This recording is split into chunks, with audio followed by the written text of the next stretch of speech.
go. How y'all are this afternoon? This your buddy George Jones over at the Bergen Gun Range with my next installment on we have yet another Girsan TSOS, or whatever you want to call it, pistol from Turkey to look at. Let's look at this one. This one is the Girsan, imported by EAA Coca, Florida, made in Turkey. And it appears to be the MOP 35P1. Now, the P1 is, I want to call it an ASP modification because there was a company called ASP Arms. They're still in business. They make steel batons to beat drunks with. Years ago came up with a shortened high power for detective use or whatever. This is about 1.5 inches shorter than a standard high power, but otherwise it's a standard high power in every way. The controls are all the same. Takedown is the same. It's got that cool high power style loop commander hammer. It has Novak style sights on it, which are very pronounced. The only problem with it is the sights are all the same color. That puts you in a position to get off one way or off the other way in the dark and be shooting around a corner. It has ambidextrous safety on it. It does not have ambidextrous mag release, and it's just overall a pretty faithful version of a high power, and appears to be, I don't know, Cerakoted, I guess you'd call it, or I don't know, some kind of anodization. It's not bright blue, let's put it that way. But the finish is nice and consistent, frame to slide and external parts and so forth. It's a pretty nice looking gun, just to tell you the truth. Well, we'll see how it shoots. I don't have a close range target to shoot, so we're going to try a celebrity challenge. I'm going to try and hit a steel target at 125 yards with this thing and see what happens. We are shooting Fiocchi ammunition. Let's give it a try. Give me a great opportunity to make a complete fool out of myself.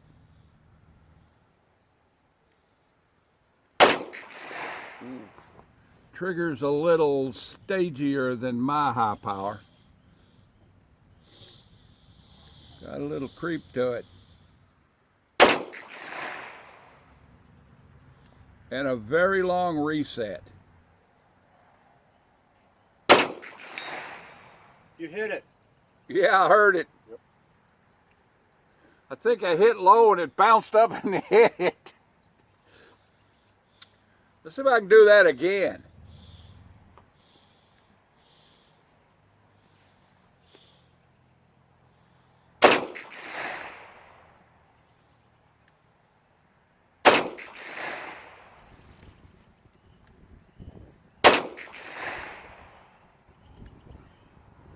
Put a little Kentucky elevation on it.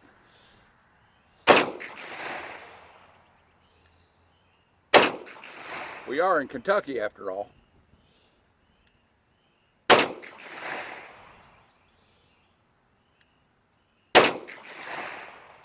Just that once was a fluke.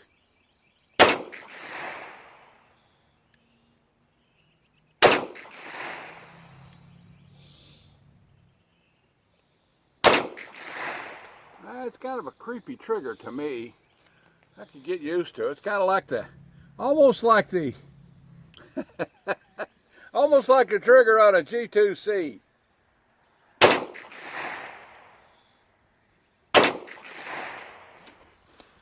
Well, I'm wasting ammunition at a high rate of speed. It's got magazine safe in it, so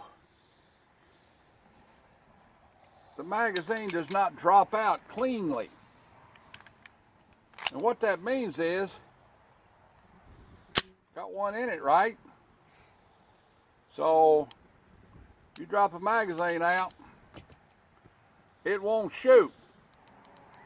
Okay? So it's magazine safe in it. Should you take it out? you can take it out very easily. It can work against you and it can work for you. In a defensive situation, it might work against you because you've modified your gun, see? So there might be a legal issue there. Somebody's trying to get your gun out of your holster, you can drop your magazine and make it safe. They can't use it against you. Okay? There's a way to look at it both ways. But the Girsan is a very fine handgun. The money on these is under 4 fingers. And is it worth it? Yeah, if you like a high power, it'd probably be the one to get today. The TSOS manufactures both this length and the standard length high power clone in their Regent line, they call it. But I've shot the TSOS and I've shot these, and I don't see any difference between the two of them. And frankly, I think the Girsan and the TSOS both come out off the same assembly line. Well, that's my thoughts on it. In red, nothing happening. But there we go. Has it got the counter down at the bottom running? Yep. Cinematography right there. Look at it again. Make sure it didn't cut off. You're good. Hey, y'all are this afternoon. This is your buddy George Jones over here at the Bergen Gun Range with my next installment on 8 We Got a Cool Gun. So my cousin Tony, he had to have him a Car 15 variant of some kind. So he came up with this. He went and bought him a Anderson lower and put a Nodak Spud top and a shoulder barrel with a Car 15 style muzzle brake on it, which is different from my Car 15 style muzzle brake. The barrel is under 16 inches, but the moderator is put on there with a threaded on and welded, pinned, and the weld, well, here, I'll just show it to you. It's, the pin's in there and then it's welded over the pin, so you can't push the pin out.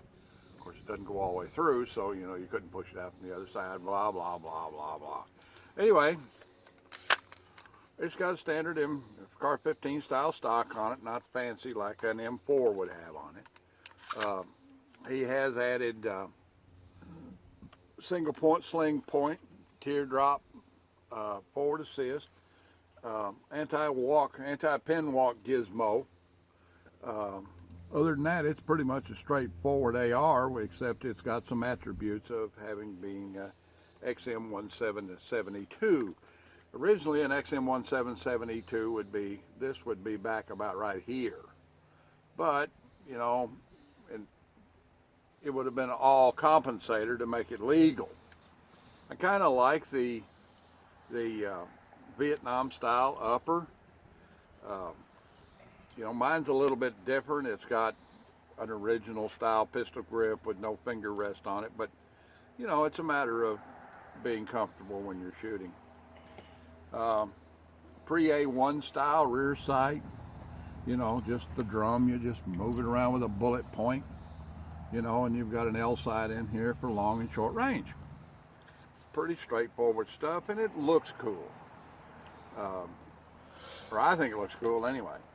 Let's see how cool it shoots. Get me some ear mufflers on here.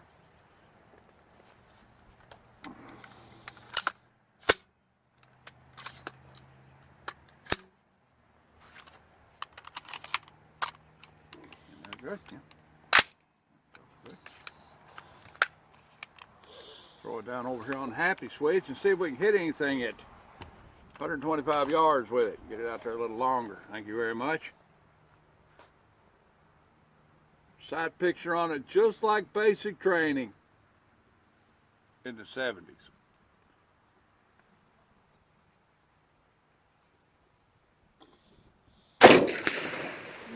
This gun shoots good.